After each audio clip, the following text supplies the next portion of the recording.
अरे बोल अबू आसिम हल्ला बोल। अरे बोल अबू आसिम हल्ला बोल। हल्ला बोल, हल्ला बोल।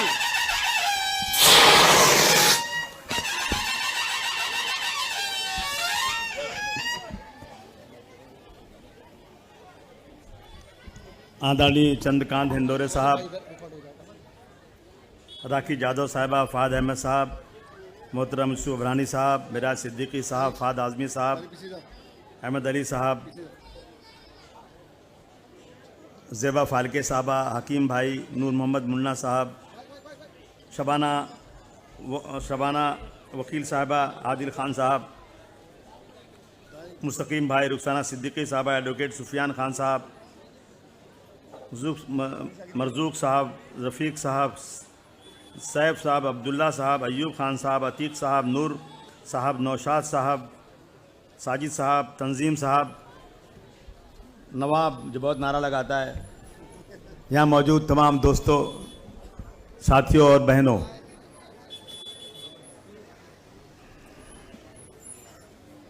हम इस देश में ग़ुलाम थे। अंग्रेज़ों ने 200 साल तक इस मुल्क पर हुकूमत किया। हमारे पुरखों ने अपनी जान देकर उसको इस मुल्क को आज़ाद कराया। कोई माई का लाल तारीख़ के उन औराक से मुसलमानों का नाम नहीं निकाल सकती। मैं उस दिन पढ़ रहा था, एक वक्त इस मुल्क में ऐसा आया था। मैं इन फ़िरका परस्तों को बताना चाहता हूँ कि हमारी कुर्बानी इस मुल्क में क्या है। जब उलमाए कराम जो दाढ़ी वाले कुर्ते वालों को ये कहते हैं ना कि दहशतगर्द हैं, यही उलमाए कराम एक एक गांव में जाकर अंग्रेजों के खिलाफ शीशा पिलाई हुई दीवार की तरह खड़े हो जाते थे, अंग्रेजों के दांत खट्टे कर देते थे। अंग्रेज थक गया कि ये जो मुसलमान हैं दाढ़ी कुर्ता वाले उलमाए कराम हैं, ये इस मुल्क में हमारी अंग्रेजियत को बढ़ाने में बहुत ज्यादा तकलीफ दे रहे हैं। उन्होंने अपने मालिक से ब्रिटेन में, लंदन में बात किया कि हम क्या करें, मुसलमान इस मुल्क में हमारे हर जगह आकर एक पहाड़ की तरह बीच में खड़ा हो जाता है। यकीन जानिए एक वक्त ऐसा भी आया कि उस सारे मुसलमानों को कत्ल कर दिया गया, उलमाओं को शहीद कर दिया गया। किस लिए? कि वो इस मुल्क को आजाद करवाना चाहते थे। नौजवान साथियों, इस मुल्क में ऐसा भी वक्त आया, मुसलमान अपनी मैयत को कंधे पर रखकर एक गांव से दूसरे गांव, दूसरे गांव से तीसरे गांव, तीसरे गांव से चौथे गांव घूमता फिरता था कि कोई आलिम उस मुल्क, उस जगह जिंदा मिल जाए, कोई आलिम यहां पर हो ताकि मेरी मैयत को नमाज जनाजा पढ़ा सके। इस मुल्क में ऐसा भी वक्त आया मेरे दोस्तों, हमारी कुर्बानी की हालात सुन लो। ऐसा भी वक्त इस मुल्क में आया कि हमारी मैयत खराब होने लगी, उसमें से बदबू आने लगी। मुसलमान मजबूर होकर के बगैर नमाज जनाजा के अपनी मैयत को दफना। इससे बड़ी कुर्बानी और क्या चाहते हैं? जब गुलिस्तां को खून की जरूरत पड़ी, सबसे पहले गर्दन हमारी कटी। अब ये कहते हैं ये अहले चमन, ये हमारा चमन है, तुम्हारा नहीं। 1947 में यह मुल्क आजाद हुआ। अंग्रेजों ने जानबूझकर इस मुल्क के 2 टुकड़े कर दिया। मौलाना अबुल कलाम आजाद साहब ने कहा कि हिंदुस्तान पाकिस्तान 2 टुकड़े नहीं होंगे, मेरी लाश पर हिंदुस्तान का बंटवारा होगा। नहीं माने लोग। मैं गांधी जी की बहुत इज्जत करता हूं, लेकिन मैं और इज्जत करता गांधी जी की कि गांधी जी आपको कोई प्राइम मिनिस्टर नहीं बनना था, गांधी जी आपको कोई ओहदा लेना नहीं था। आप इस मुल्क को आजाद करवाने के लिए बदन पर आधा कपड़ा पहनकर, लाठी लेकर पूरे मुल्क में आपने अंग्रेजों के खिलाफ जो लड़ाई लड़ी थी, अगर गांधी जी आप उस वक्त जो अंग्रेजों ने मसौदा बनाया था हिंदुस्तान पाकिस्तान के बंटवारे का, उसको आप फाड़ के रद्दी टोकरी में फेंक देते तो खुदा की कसम में आपकी इज्जत और करता। मुल्क बट गया। जिस दिन मुल्क बटा, उसके फौरन बाद से बाबरी मस्जिद के अंदर मूर्ति रखकर हमारी मस्जिद को मिसमार किया गया। हमने बर्दाश्त किया, हमने बर्दाश्त किया सब चीज। हमें मौलाना अबुल कलाम आजाद ने चिल्ला चिल्ला कर जामे मस्जिद की सीढ़ियों से कहा था, मुसलमानों क्या तुम्हें याद नहीं, तुमने यहां की गंगा नदी में वजू करके यहां नमाज पढ़ी है? क्या तुम्हें याद नहीं तुम्हारे पुरखों की, तुम्हारे शहीदों की हजारों कब्रिस्तानें यहां पर हैं? चले जाओगे तो फातिहा कौन पढ़ेगा? मुसलमानों मत जाओ तुम ये छोड़ करके, चले जाओगे तुम्हारी मस्जिदें वीरान हो जाएंगी, अजान देने वाला कोई नहीं होगा।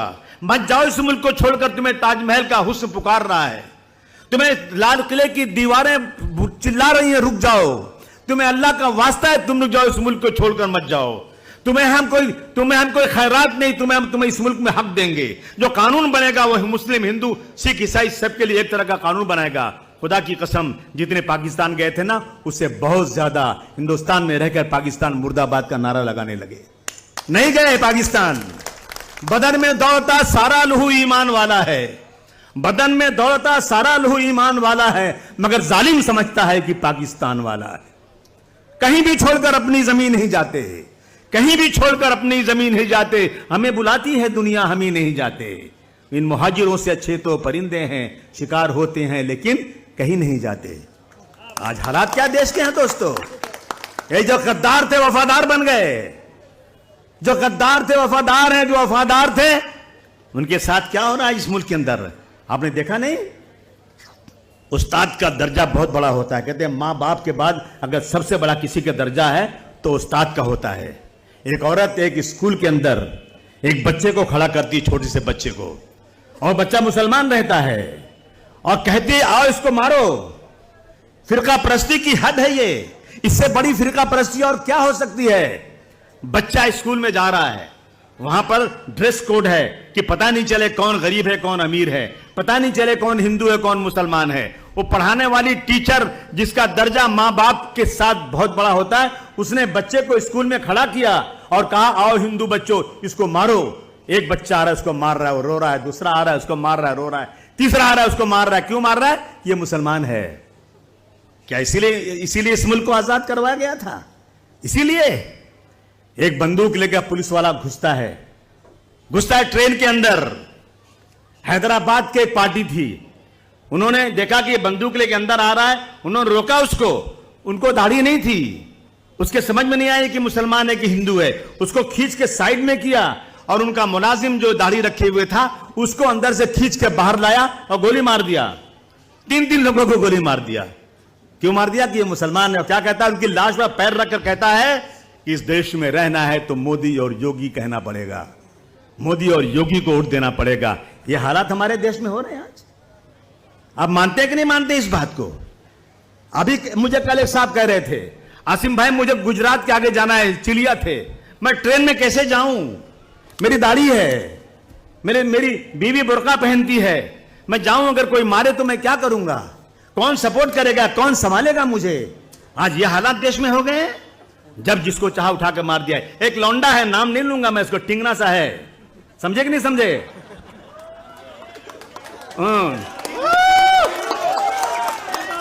फडणवीस जी हटा दो सिक्योरिटी उसकी। अगर उसकी मां ने दूध पिलाया तो मेरी मस्जिद में घुसकर एक आदमी को हाथ लगा दो। बहुत बोलता है, बहुत ताकत तेरे पास है, तुम मस्जिद में घुस के मारेगा? अबे हम हिजड़े नहीं हैं, हमारे बदन में भी खून है, हम भी कर सकते हैं। ये पानी सर से ऊंचा जा रहा है। कुछ बच्चे कुरान शरीफ पढ़ रहे थे कमरों में, जाकर कुरान शरीफ बंद करवा दिया और आज तक उसको जेल नहीं हुई। ये कानून है क्या? कानून का मजाक बना हुआ है। और मौलाना जो गुजरात में बंद है, मौलाना सलमान अजहरी, आप जरा देखो, आप जरा सोचो, एक लेमैन जिसको कोई कानून नहीं मालूम, जो कुछ पढ़ा लिखा नहीं है, मौलाना ने एक तकरीर में कह दिया, शायद कुछ कहा, शायद कुत्तों की हुकूमत है, हमारी भी हुकूमत आएगी। कौन कुत्ता? पता नहीं कौन कुत्ते को कहा था उन्होंने, मुझे नहीं मालूम। अरे आजकल कुत्ते बहुत काटते हैं, शायद कोई कह दिया होगा उन्होंने। तो वो जेल में चले गए, छूटे फिर जल गए, छूटे फिर जल गए और छूटे नहीं आज तक। और इसी मुल्क में एक औरत कहती है कि 20 लाख मुसलमानों को कत्ल कर देना चाहिए, इस मुल्क को हिंदू राष्ट्र बना देना चाहिए। कोई कानून नहीं उनके लिए, हमारे लिए सब कानून है। जिसको जो चाहा कर दिया। हम ही को कातिल कहेगी दुनिया हमारा ही कत्लेआम होगा, हम ही को कातिल कहेगी दुनिया हमारा ही कत्लेआम होगा। हम ही कुएं खोदते फिरेंगे और वो पानी हम ही पे हराम होगा। हम ही कुएं खोदते फिरेंगे और पानी हम ही पे हराम होगा। मुझे यह डर है साथियों, मुझे यह डर है कि अगर यही ज़हनियत रही तो अब इस मुल्क में, इस सदी में ना कोई अब्दुल हमीद होगा, ना कोई अब्दुल कलाम होगा। ये हालात देश में आज चल रहे हैं। मैं उस दिन गया था विशालगढ़ में पहाड़ के ऊपर एक वो है अपना दरगाह, पहाड़ के ऊपर दरगाह है। कह रहे हम जाएंगे दरगाह पर। एक औरत 10 दिन तक, हंडोरे साहब बैठे हैं वो भी सुने, एक औरत 10 दिन तक कह रही है कि जिस तरह से हम अयोध्या में गए थे, बाबर की छाती पर चढ़कर हमने वहां झंडा लगा दिया था, उसी तरह से विशालगढ़ में जाएंगे और वहां भी झंडा लगाएंगे। कितने दिन से? 10 दिन से। सरकार कुछ नहीं कर रही है। अगर आप छोटा सा एक आज अपने सिर्फ उनका औरंगजेब रहमतुल्लाह अलैह का स्टेटस लगा लोगे ना तो आपको जेल हो जाएगी। लेकिन वो औरत कह रही है कि हम जाएंगे विशालगढ़ में और वहां पर जिस तरह से अयोध्या में बाबर की छाती पर चढ़कर झंडा लगाया था ना, वैसे ही लगाएंगे, कोई इसको पूछने वाला नहीं है। और 10 दिन तक लगातार उसका वीडियो वायरल होता रहा। और उसके बाद 3-4 हजार लोग आए। पहाड़ी पे है विशालगढ़, चढ़ गए ऊपर जाकर के। वो तो वहां की औरतों को मैं बहुत बहुत मुबारकबाद पेश करना चाहता हूं। वो औरतें डरी नहीं, लड़ी, बराबर लड़ी, भगाई उनको वहां से। उन लोगों ने वहां कुछ तोड़फोड़ किया, बहुत कुछ। उसके बाद नीचे उतरे और वहां से जाकर के 3 किलोमीटर पर मुसलमानों की बस्ती है। तो बस्ती का नाम है, देखिए, तो वही बस्ती है मुसलमानों की। उस बस्ती में जाकर मस्जिद पर चढ़कर मस्जिद के मीनारे को तोड़ रहे थे। आपने देखा कि नहीं देखा लोगों ने?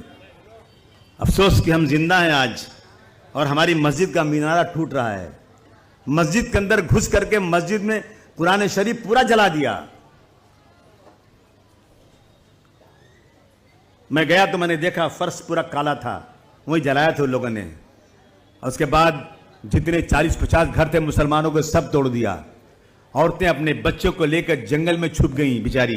क्या गलती थी उनकी गलती क्यों कर रहे हो ये बताओ तो सही, क्यों कर रहे हो ये? कुछ नहीं, कोई पूछने वाला नहीं है। आज मुल्क के हालात ये हैं दोस्तों, इसलिए मैं आपके पास चलकर आज आया था कि मैं आपसे बात करूं कि इस मुल्क में जो हो रहा है उसके लिए अब हमें जो है ना, कहते हैं ना कि अपने काबे की हिफाजत तुम्हें खुद करनी होगी। अपने काबे की हिफाजत तुम्हें खुद करनी होगी। अब अबाबीलों का लश्कर नहीं आने वाला। हम इंतजार करते हैं गणपति आएगी। हम गणपति के त्यौहार आता है, हमने कहा था भाई गणपति में हम त्यौहार में अपने हिंदू भाइयों का हम स्वागत करेंगे। हम उनको शरबत पिलाएंगे, ठंडा पानी पिलाएंगे, हम उनको फूलों का हार भी देंगे क्योंकि हमारे भाई हैं वो। हम इस मुल्क में गम्मा जमनी तहजीब चाहते हैं। भाई हमारी खाली एक ही दरख्वास्त उनसे थी कि भाई जब आप गणपति लेके निकलिए तो जब मुसलमानों की मस्जिद आ जाए तो कह दीजिए भाई हमारे मुसलमान भाइयों की मस्जिद है, यहाँ पर हम नगाड़ा नहीं बजाएंगे, हम यहाँ पर रंग नहीं फेंकेंगे और 5 मिनट के लिए हम यहाँ पर शोर शराबा नहीं करेंगे। हमने कहा कि अगर आप ये करेंगे ना तो मुसलमान आएगा, आपको ठंडा पानी पिलाएगा, तालियां बजाकर आपका स्वागत भी करेगा। मैंने गलत कहा था क्या? बताइए। मैंने कहा तो मुझे कहते हैं तुम होते कौन हो हमें बताने वाले गणपति हम कैसे मनाएं? बेटा हम होते हैं, बताएंगे तुमको, बताएंगे इंशाअल्लाह, वक्त आने तो हम बताएंगे हम कौन होते हैं। उसके बाद ये ले जाके मस्जिद के पास जानबूझकर रोकते हैं। भाई आप जाइए ना, कौन मना कर रहा है? जैसे आप वहां से चलते जाइए, लेकिन मस्जिद के पास रोकना और इस मुल्क में रहना है तो वंदे मातरम पढ़ना पड़ेगा। अरे भाई हम एक अल्लाह की इबादत करते हैं, हम अल्लाह की बात हमें सिखाया गया है, बताया गया है अगर मुसलमान हो तो अल्लाह के अलावा और किसी के आगे सर मत झुकाओ। ये तो सिखाया गया ना। अबे मोदी जी के कहने पर या योगी जी के कहने पर हम क्या अपना संविधान बदल दें इस्लाम का? अबे कोई माइक का लाल हमें इस्लाम से हटाने की जुर्रत करेगा ना तो याद रखना हम मरना तो पसंद करेंगे लेकिन हम किसी के आगे सर झुका नहीं सकते हैं। ये कर रहे हैं भाई। अभी जो गणपति गई ना, कई जगहों पर जाकर सिर्फ झगड़े की वजह सिर्फ एक ही कि मस्जिद के पास नगाड़ा बजाकर मस्जिद में अब अबीर और रंग डाल देना और लड़के मना कर रहे हैं, मानना नहीं। 4 से 6 से 7 जगहों पर फसाद हो गया, कई 100 लड़के जेल चले गए। और अब वो जो कुछ करते हैं ना तो उनपे 153 लगता है और 1 दिन में जमानत होती है। और हमारे बच्चे करते हैं ना, इन पे 307 लगता है और साल भर जमानत नहीं होती। इसका कुछ हल है कि नहीं? आप बताओ, इसका हल ढूंढना है कि नहीं ढूंढना है? जोर से बोलो, ढूंढना है कि नहीं ढूंढना है? याद रखो, अली मियां नदवी साहब का नाम सुना होगा। अली मियां नदवी बहुत बड़े आलिम थे इस देश के। वाजपेयी जी गए मिस्र गए, अरब कंट्रीज में गए, तो लोगों ने वहां से पूछा, अरे साहब अली मियां नदवी की हालत क्या है? तो अपने पी से पूछते हैं, यार कौन आदमी है अली मियां नदवी? सर 3 जगह मुझे लोग पूछ चुके उनकी हालत क्या है, वो कैसे हैं, तबीयत कैसी है उनकी, वो जानते ही नहीं थे उनके बारे में। जब दिल्ली उतरे ना तो सीधा नदवा में गए अली मियां नदवी साहब से, मेरे भाई ये इतना बड़ा आदमी कौन है जिसको दुनिया में जहां जाता हूं पूछते हैं। उन्होंने कहा था, सुनो मुसलमानों, कान खोलकर सुनो। उन्होंने कहा था कि मुसलमानों, अगर हिंदुस्तान का पूरा मुसलमान 100% जितने मुसलमान हैं सब के सब अगर 5 वक्त की नमाज उसके जमात से पढ़ने लग जाएं, 5 वक्त की नमाज बाजमात पढ़ें, मुसलमान अगर तहज्जुद की नमाज एक मुसलमान भी न छोड़े, फिर भी अगर उसके अंदर सियासी बसीरत नहीं आई, इसके अंदर पॉलिटिकल समझ नहीं आई, तो याद रखना इस मुल्क में ऐसा भी वक्त आ सकता है कि तुम्हें 5 वक्त की नमाज मस्जिद में पढ़ना भी मुयस्सर नहीं होगी। किसने कहा था ये अली मियां नदवी साहब ने कहा था। और ये वक्त आ गया है, हम अपने हिंदू भाइयों के साथ अच्छे ताल्लुकात निभाना चाहते हैं, हम अपने हिंदू भाइयों के साथ प्यार मोहब्बत से पेश आना चाहते हैं। और हम समझिए इस मुल्क में हिंदू अच्छे हैं, खराब नहीं है, बहुत अच्छे हिंदू हैं, बहुत लोग अच्छे हैं। लेकिन क्या है ना, मैं हिंदुओं से बोलता हूं, शायद बुरा लगे तो लगे, बोलता हूं अगर मुसलमानों के खिलाफ बोलते हैं तो आप अच्छे हिंदू हैं ना, आप जाइए आगे बढ़िए, कि इस मुल्क में इस तरह मुसलमानों के खिलाफ नहीं चलेगा। और अगर ये निकलेंगे ना, हम पीछे खड़े रहेंगे ना, तो सरकार डर जाएगी कि हिंदू भाई भी मेरे खिलाफ हो रहा है, अब मेरा वोट नहीं मिलेगा, हम आगे बढ़ेंगे। ये इस मुल्क में होना चाहिए, लेकिन नहीं हो रहा है। कहते हैं ना कि एक फसादी लोग आए, जब मेरे शहर में पहुंचे तो मैं आराम से घर में सो रहा था, जब मेरे मोहल्ले में आए तो मैंने कहा जा रहे तो मुझे क्या लेना देना, जब मेरे गली में आए तो मैं कुछ नहीं बोला, लेकिन जब मेरे घर पे हमला किया तो मैं अकेला था, मेरा साथ देने वाला कोई नहीं था। दोस्तों, मैं आपसे कहना चाहता हूं, 400 पार की बात कर रहे थे ना, कितना 400 पार? बेटा तुम आ गए 240 पे, ताली बजाओ इस पे। 400 पार वाले 240 पर कैसे आए? पता है कैसे आए? सारे लोगों ने, सारे मुसलमानों ने, सारे सेकुलर हिंदुओं ने, सारी तंजीमों ने मिलकर यह कहा कि अब पानी सर से ऊंचा हो रहा है, अब की बार सब लोग वोट दो, एक साथ वोट दो इंडिया अलायंस को। इंडिया अलायंस को वोट दिया, अल्हम्दुलिल्लाह 400 पार वाले 240 पर आ गए। अब इनकी नीयत किस पे लगी हुई है? हमारी जो वक्फी जमीनें हैं, ये वक्फी जमीनें आपने नहीं दिया, हमें सरकार से नहीं मिली है भाई, हमने खरीदी नहीं है उसको।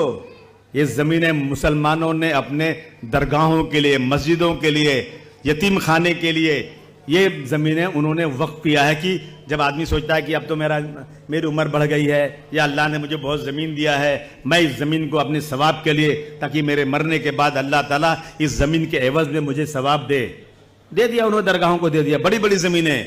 हमें बहुत खुशी है कि इस मुल्क में सबसे ज़्यादा ज़मीन है फौज के पास। फौज के पास ज़मीन जो है सरकार ने दिया है, रेलवे के पास ज़मीन उसके बाद है, वो भी सरकार ने दिया है। लेकिन मुसलमानों की वक्फ की ज़मीन मुसलमानों ने दिया अल्लाह के नाम पर। और इस ज़मीन को ये जो है ना हड़पना चाहते हैं ये लोग, जो लैंड माफिया है, लैंड माफिया समझते हो ना, ज़मीनें सबकी हड़प लिया इन्होंने। एयर इंडिया, दुनिया में सारे मुल्कों में उनकी अपनी एयरलाइन है। हिंदुस्तान बहुत बड़ा मुल्क है, इसकी अपनी एयरलाइन ही नहीं, बिक गई। एयरपोर्ट बिक गया, सीपोर्ट बिक गया, बड़ी बड़ी कंपनियां बिक गई। अब इनकी नीयत लगी है हमारी इन जमीनों पर जो वक्फ बोर्ड की जमीन है। और ये भी सुन लो, सच्चाई है ये। आपने देखा होगा एक बहुत बड़ी बिल्डिंग बनी हाजी अली के आगे, वो अस्पताल है ना, ब्रिज कंडी नहीं, जसलोक के बगल में बहुत बड़ी बिल्डिंग। उसका मालिक बोलता है, अरे मैं अपना घर देखा ही नहीं था आज तक, कितना बड़ा मेरा घर है। जब कोविड हुआ, जब घर से बाहर निकलना बंद हो गया, तब मैंने अपना पूरा घर देखा। वाह भाई वाह, इतने बड़े आदमी हैं आप। और जमीन हमारी लिए, हमारी जमीन है वो एक जो है ना यतीम खाने की ट्रस्ट की जमीन है, उसका सुप्रीम कोर्ट से भी खुलासा हो गया। अब जमीन मांगेगा कौन उनसे? मैं सरकार से कहना चाहता हूं कि उस जमीन को लीज पर दिया जाए, उनसे जमीन का पूरा भाड़ा वसूला जाए। अब बिल्डिंग तो गिराई नहीं जा सकती, ये सब सरकार वाले जाके तलवे चाटते हैं उसके, तो बिल्डिंग तो गिराई नहीं जाएगी, लेकिन हमारी जमीन पर, हमारे पुरखों के दी हुई जमीन पर वो बिल्डिंग बनी है। आप हम उसको वक्फ बोर्ड का लीजी बनाइए और आज के रेट से उससे पैसा लेकर आप जमा करिए अपना वक्फ बोर्ड में। अब वक्फ बोर्ड में 12 मेंबर होते हैं और एक सीईओ होता है। 12 मेंबर, एक सीईओ, वो फैसला करता है और कहता है कलेक्टर साहब ये जमीन में लफड़ा है, तुम इसको क्लियर करो। अब सरकार कहती है नहीं, एक सीईओ के अंडर में 36 कलेक्टर महाराष्ट्र के। अब कहते हैं नहीं, अभी जो कलेक्टर फैसला करेगा और कलेक्टर कहेगा सीईओ से कि तुम स्टैम्प मार इससे, ये जमीन मैं जो कहता हूं उसकी जमीन है ये। आपको पता है 1949 की रात में जब अयोध्या में मंदिर में मस्जिद में मंदिर रखी गई थी, तो वहां एक नायर नाम का कलेक्टर था, उसी ने मंदिर में मस्जिद में मूर्ति रखने के बाद मस्जिद को ताला बंद कर दिया था। और उसी कलेक्टर की बदमाशी से 92 के बाद में मस्जिद को मिसमार किया गया और फिर यहां कलेक्टर आ रहा है। कलेक्टर से कभी आप फोन करेंगे ना, अभी जैसे बैठे हैं अपने हमारे हंडोरे साहब, ये मंत्री बन जाएंगे, मैं तो नहीं बनूंगा, मैं कहां बन पाऊंगा, यही बनेंगे। बड़ा मुश्किल है मेरा बनना यार, मैं मुसलमान हूं ना, तो आप बन जाए, मुझे बधाई है, बन जाए, बहुत बड़े आदमी, बहुत अच्छे आदमी है। हंडोरे साहब फोन करेंगे ना, कलेक्टर सारा बंद कमरे में, sir yes sir yes sir sir yes sir yes sir. अरे साला इतना सर सर करता है, मोला सर सरा देगा एकदम ये। इनको कोई मंत्री फोन करे ना तो ये बंद कमरे में खड़े हो जाते हैं। अरे भाई साहब, वहां नहीं तो बहुत दूर बंबई से फोन कर रहे हैं, तो तुम तो बैठे हो नांदेड़ में, वहां क्यों खड़े हो रहे हो? नहीं साहब, मेरे सर हैं वो कलेक्टर जो गवर्नमेंट के अंडर में है, वो आपकी बात सुनेगा। हंडोरे साहब, मैं गया अहमदनगर, एक मस्जिद नजर आई मुझे, मैं उसमें गया ना तो उसमें चल रहा है पुलिस स्टेशन। दूसरी मस्जिद में गया मैं, वहां देखा सर ना, तो वहां चल रहा है अंदर जो है ना म्यूनसिपलिटी का ऑफिस। मेरी मस्जिदों में म्यूनसिपलिटी का ऑफिस इन्हें बर्दाश्त नहीं है। महाराष्ट्र में 3 ही शहर ऐसे हैं जिनका नाम है, एक का नाम औरंगाबाद, दूसरे का नाम उस्मानाबाद और एक अहमदनगर। 3 ही नाम हैं जो मुसलमानों के नाम पर हैं। लेकिन ये जल्दी निकाल दो क्योंकि मुसलमानों के नाम पर है, इसको हटा दोगे ना तो ज्यादा वोट मिलेगा। अरे शर्म नहीं आती? जो बड़ी बड़ी मंदिरें, कई हजार मंदिरें बनी अयोध्या में ना, वो मोदी जी तुम्हारे राज में नहीं बनी थी, वो मुगलों के राज में बनी थी। और मुगल चाहता तो तोड़ देता उसको, लेकिन मुगलों ने एक मंदिर को भी हाथ नहीं लगाया। और आप बात करते हैं नाम, आप निकालने चले हैं, सीतापुर किसके राज में बना था? सीतापुर यूपी में है, वो किसने बनाया था, किसने नाम रखा था? मुगलों के राज में रखा गया था। और आप आज जानबूझ करके ये हिंदू मुसलमान कर रहे हैं। दोस्तों, मैं आपसे आखिर में एक बात कहना चाहता हूं। मैं पिछले 28-29 सालों से काम कर रहा हूं, मुझे किसी पद की जरूरत नहीं। मैं सिर्फ और सिर्फ इंसाफ के लिए लड़ाई लड़ता हूं। आपके यहां से कोई एमएलए साहब थे, पहले मेरी पार्टी में थे, वो बेचारे, हंसी आ रही मुझे, आसिम भाई मुझे मंत्री बनने दो अब की बार, आसिम भाई मुझे मंत्री बनने दो अब की बार। मैं बोला कौन सा मंत्री पद लेगा भाई? कहा हाउसिंग दिला दो। मैंने नेताजी से कहा शरद पवार जी से बात करो, इसको हाउसिंग दिला दो। उसको हाउसिंग मिनिस्ट्री मिल गई उसको। खुदा की कसम, अगर झूठ बोले तो अल्लाह माफ ना करे। मंत्री बन गया। बोला आसिम भाई पैसा ही नहीं मिठाई बांटने के लिए। बेचारे के पास एक ही गाड़ी थी, जीप टूटी उटी। मैं कोई वार्ड में सच्चाई बोल रहा हूं, तो मैंने 50,000 रुपया दे ले, मिठाई बांट ले। और उसके बाद अभी तो सुप्रिया ताई चली गई ना, तो सामने बोलता तोड़ लिया लोगों ने, उनके यहां चले गए वो। अब बेचारे डर गए। अब सुप्रिया ताई बोल रही थी कि देखो संजय राउत भी पकड़े गए, जेल गए, अनिल देशमुख भी जेल गए, लेकिन उन्होंने पार्टी छोड़ा। जेल गए, लड़े, लेकिन पार्टी नहीं छोड़ा, इन्होंने पार्टी छोड़ दिया। कितने कमजोर हैं ये गुब्बारे, चंद सांसों में फूल जाते हैं। कितने कमजोर हैं ये गुब्बारे, चंद सांसों में फूल जाते हैं। जब कमीने उरूज पाते हैं, अपनी औकात भूल जाते हैं। मैं आप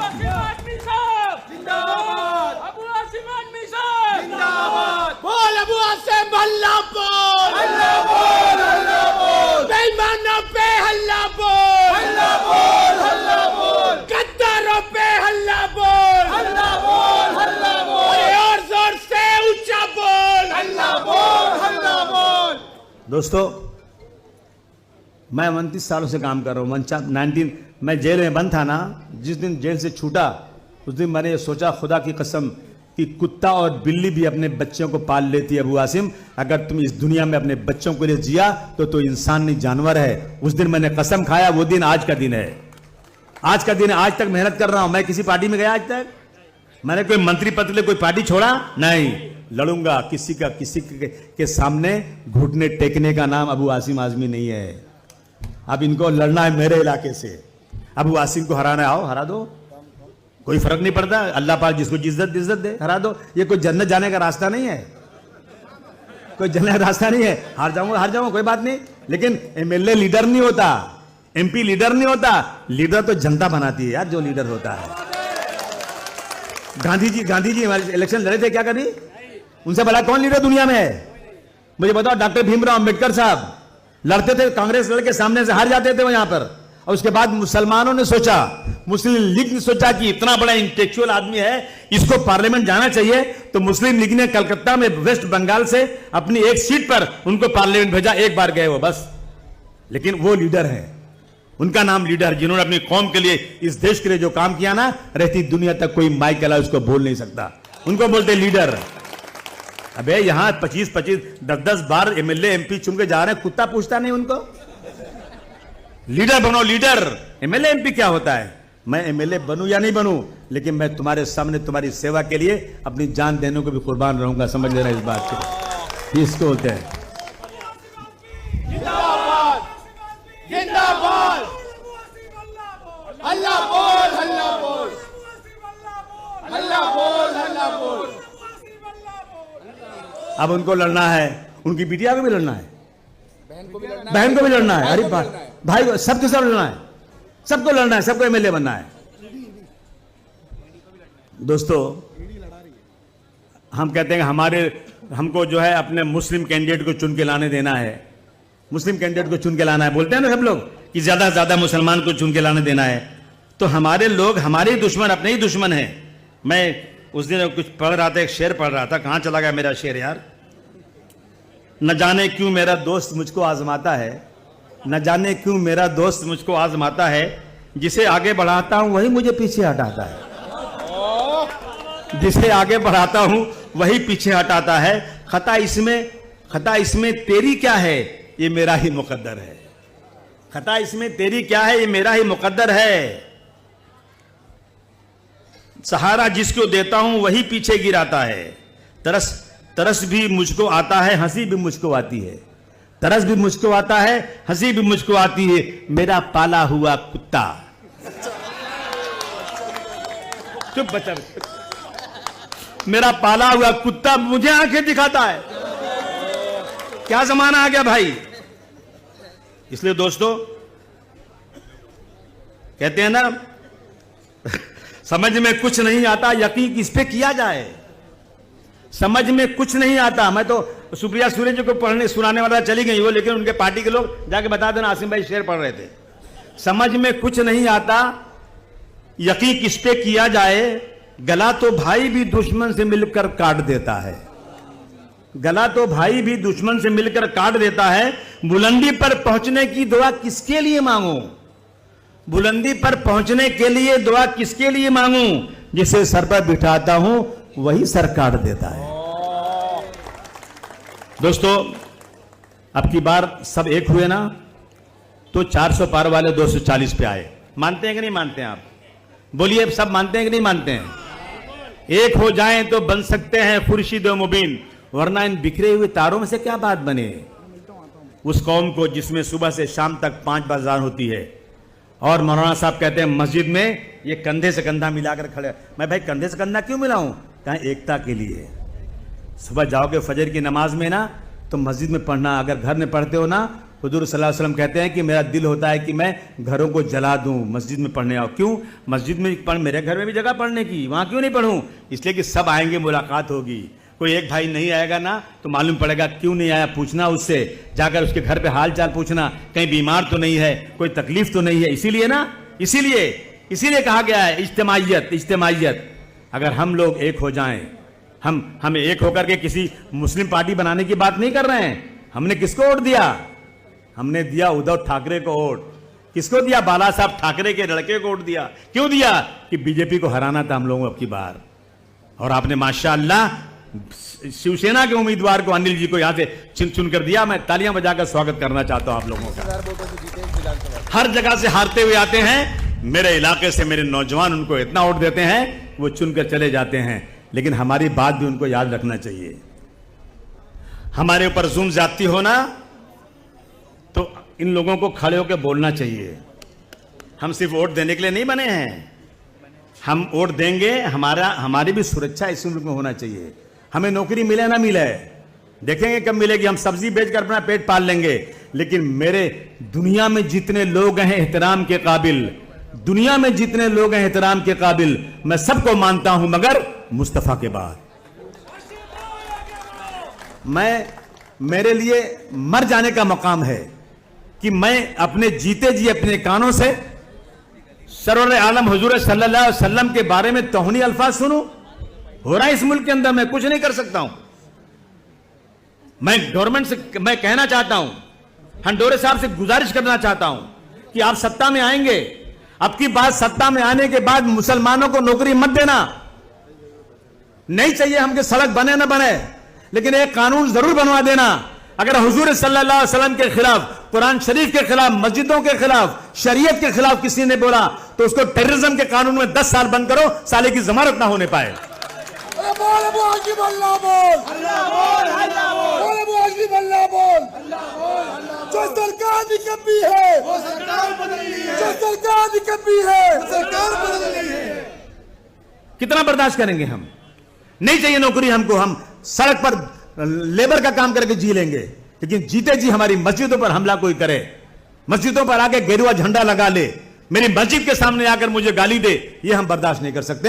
मैं निवेदन करूंगा जो लोग सत्ता में आने वाले हैं, आते ही फौरन ये कानून बनाए। ये मेरी मांग है। आपकी मांग है कि नहीं मांग है? बोलिए। ये हमारी मांग है। और अब की बार फिर इलेक्शन होगा। शायद कोई ऐसा उम्मीदवार आ जाए जो आपको पसंद ना हो, लेकिन आपकी पसंद से नहीं चलेगा, वसूल से चलेगा। हर आदमी की पसंद अलग अलग होती है। जो भी उम्मीदवार आए, मैं पूरी कोशिश कर रहा हूं इसको लाने की। मैं मांग रहा हूं, अगर मिल गया तो आई थी ना सुप्रिया सुरे जी, तो उन्होंने इससे बोला ना तुम एक मीटिंग बुलाओ, मैं देखता हूं तुम्हारे पास ताकत है कि नहीं। अल्हम्दुलिल्लाह तुमने ताकत दिखा दिया। अब उनके दिल में, अब सुप्रिया ताई जी के दिल में क्या है मुझे नहीं मालूम, लेकिन वो जिसकी बेटी है ना, शरद पवार बहुत बड़े लीडर हैं और उनकी उम्र बहुत हो चुकी है। अब हिंदुस्तान में उनके कद का कोई लीडर नहीं बचा है, ये सच्चाई है। इनकी उम्र इतनी है, ये लोग पावरफुल हैं। अब मैं उनसे गुजारिश करूंगा कि इस सीट पर समाजवादी पार्टी आपके साथ में है, अलायंस में, बाजू में मैं लड़ूंगा, यहां से ये लड़ेगा, दोनों मिलकर लड़ेंगे इंशाअल्लाह ताला। देंगी तो ठीक है, नहीं देंगे तो ठीक है, मैं कोशिश तो करूंगा। लेकिन आप सबसे मेरी गुजारिश है कि इंडिया अलायंस को वोट देना, चाहे कितना वो बोलता है ना कि मैं अब की बार जो है ना इतने पैसे बांट दूंगा कि मैं जीत जाऊंगा। अबे अगर पैसे पे एमएलए भी बनते ना तो अदानी और अंबानी रहते पार्लियामेंट में, कोई गरीब नहीं रहता। पैसे से नहीं होता उसका काम। मुसलमानों को बिकाऊ समझते, समझा आपने? ये बोलते हैं कि हम पैसे देकर खरीद लेंगे, एक एक घर में हम लिफाफा भेज देंगे। आने वाले हैं गोंडी लड़ने के लिए अबू आसिम के सामने। आने देना। वेलकम है, वेलकम। आओ। हाँ हाँ हाँ। वेलकम, वेलकम है। अहमद अली भाई कहाँ गए यार? आप फुरकान वेलकम है ना? वेलकम है। सुबह क्या करें भाई? लेंगे। अरे मुझे चैलेंज करे, उठा के पटकूं क्या किसी को? हाँ, सुबह के नाश्ते में ले लेंगे यार। सी दोस्तों, आपका बहुत शुक्रिया, आप लोग आए, लेकिन वक्त बहुत खराब चल रहा है। देखिए, हम लोग को एक काम करना चाहिए। कुछ लोग हमारी मस्जिदों को कहते हैं मस्जिदों में तलवार रहती है और मस्जिदों में बहुत सामान रखा जाता है। मैं इस मंच से उन फिरका परस्तों को दावत देता हूं, आओ मेरी मस्जिदों में 24 घंटे में जब तुम्हारी मर्जी हो, जब तुम्हारी मर्जी हो, आओ देख लो, मस्जिदों में घुसने के बाद अगर इंसान हो गए ना तो बोलोगे इससे अच्छी जगह दुनिया में कोई नहीं होती होगी। अगर इंसान हो जानवर हो गए तो फिर कोई मतलब नहीं कुछ होता है। तुम मदरसों को कहते हो दहशतगर्दी का अड्डा है, आओ मदरसों में देखो, तुम एक सीसीटीवी लगा दो, उसकी पूरी मॉनिटरिंग तुम खुद रख लो अपने पास, या तुमको मैं एक कमरा भी दे देता हूं मदरसे के अंदर, यतीम लोग जब खाते हैं वहीं खाओ बैठ के, वहीं रहो 1 साल तक। लेकिन उसके बाद भी तुम मदरसे में एक भी ऐसी चीज नहीं पाओगे जो मुल्क के खिलाफ हो या किसी हिंदू या किसी मजहब के खिलाफ हो, कभी नहीं हो सकता। इसलिए दोस्तों अब हम लोगों को ना एक काम करना चाहिए। कुछ लोग ना लगातार मुसलमानों को बदनाम करने में लगे हैं, उनका काम ही है कि मुसलमानों को हिंदुओं से अलग करो। ऐसे में हमको एक काम करना चाहिए, सुनोगे आप लोग मेहनत से। हुजूर सल्लल्लाहु अलैहि वसल्लम ने फरमाया कि मुसलमानों अगर अल्लाह ने तुमको इतनी दौलत दी है कि तुम अपना पेट भर सकते हो, लेकिन और तुमने अपने पड़ोसी जो भूखा है अगर उसको नहीं देखा, उसका ख्याल नहीं किया, तो तुम मुसलमान नहीं हो। गुनहगार नहीं कहा उन्होंने, उनका तुम मुसलमान ही नहीं हो। अब बोले पड़ोसी कौन? 40 घर आगे 40 पीछे, 40 दाएं 40 बाएं, ये पड़ोसी हैं। और ये पड़ोसी किसी जात धर्म के हों कोई बात नहीं, लेकिन उन पड़ोसियों को अगर भूखे हैं तो ऐ मुसलमानों जाकर उनसे कह दो मेरे पास 3 रोटी है, 1 रोटी तुम उसमें से खा लो, मैं 2 रोटी खाऊंगा। उनसे कह दो, खुदा की कसम जाकर कह दो कि रात को तुमको खून की जरूरत पड़ेगी ना तो किसी हिंदू भाई को आवाज मत देना, मैं रसूल अल्लाह का मानने वाला, उन्होंने फरमाया है कि अपने पड़ोसी के साथ अच्छा व्यवहार करो। रात को जब खून की जरूरत पड़ेगी ना आवाज देना, मैं अपने बदन का खून देकर तुम्हारी जान बचाऊंगा। ये ऐलान कर दो, किसी से डर से नहीं, हुजूर सल्लल्लाहु अलैहि वसल्लम के हुक्म से। जब उनको मानते हो तो उनकी बात भी मानोगे, इंशाअल्लाह कितने आरएसएस वालों का कलेजा फट जाएगा कि अरे ये क्या हो गया, मैं तो फूट डालना चाहता था, ये तो आपस में भाईचारगी का पैगाम दे रहे हैं। पता मैंने क्या किया 2 दिन पहले? मेरे एरिया में कुलाबा में जो झाड़ू लगाते हैं सब लोग ना, कुछ काम कर रहे थे, बड़ा बड़ा गटर साफ कर रहे थे, तकरीबन 30-35 लोग थे। मैंने बुलाया सबको, मैंने कहा तुम लोग सब मेरे साथ खाना खाना। बोले हाँ। मैंने बुलाया उनको, मैंने उनको खाना खिलाया। हाँ, मैं खाना उनको खिलाया इसलिए कि मैं बताना चाहता हूं कि हम नफरत वाले नहीं हैं, हम प्यार मोहब्बत वाले हैं। आप आए, आपने बातें सुनी और तैयार रहिएगा, चाहे आपका सगा भाई भी कोई खड़ा हो जाए किसी और पार्टी से, एक वोट से जीत भी होती है, एक वोट से हार भी होती है। आप लोग प्लीज मेहरबानी करके जो अलायंस बनेगा, एक तरफ फिरका परस्तों का अलायंस, एक तरफ जो है सेकुलर अलायंस, वो सेकुलर अलायंस ने दिखा दिया कि 10 साल में एक भी बिल मोदी जी की फेल नहीं हुई थी। और एक बार आप इकट्ठा हुए तो आपके इकट्ठा होने से ये जो बिल आई थी इसकी अपना वक्फ बोर्ड की, वो बिल पास नहीं हुई और बिल वापस भेज दी गई। कब हुआ ये? जब आप सब इकट्ठा हुए। आपने करिश्मा देख लिया है, एक बार और लग जाओ और महाराष्ट्र में सेकुलर सरकार लाओ, लग जाओ सब लोग एक साथ। इनका जो सपना है ना वो साकार ना होने पाए।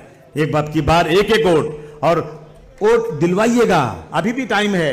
जिसका वोटर लिस्ट में नाम नहीं डलवा दो प्लीज मेहरबानी करके। जिस दिन तक वोटिंग होगी ना उसके एक दिन पहले तक भी वोटर लिस्ट में नाम डाला जाएगा। डलवाइए नाम।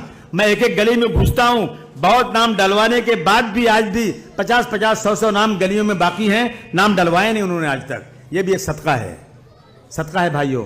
प्लीज मेहरबानी करके अपनी जेब से कुछ खर्च कर दो, लेकिन सबका वोटर लिस्ट में नाम डलवा दो और इलेक्शन के दिन सबको निकालो और उसके बाद सबकी वोटिंग कराओ, ताकि इस मुल्क का संविधान जिंदा रहे। डॉक्टर भीमराव अंबेडकर का बनाया हुआ संविधान ही मुझे इतनी ताकत दिया कि मैं यहां खड़े होकर के जो चाहो बोल सकता हूं। और इस संविधान को खत्म करने की कोशिश हो रही है, उसे हम खत्म नहीं होने देंगे। ये आपसे गुजारिश करना है। आप आए, आपने बातें सुनी, बहुत बहुत शुक्रिया। खुदा हाफिज, जय हिंद, जय समाजवादी।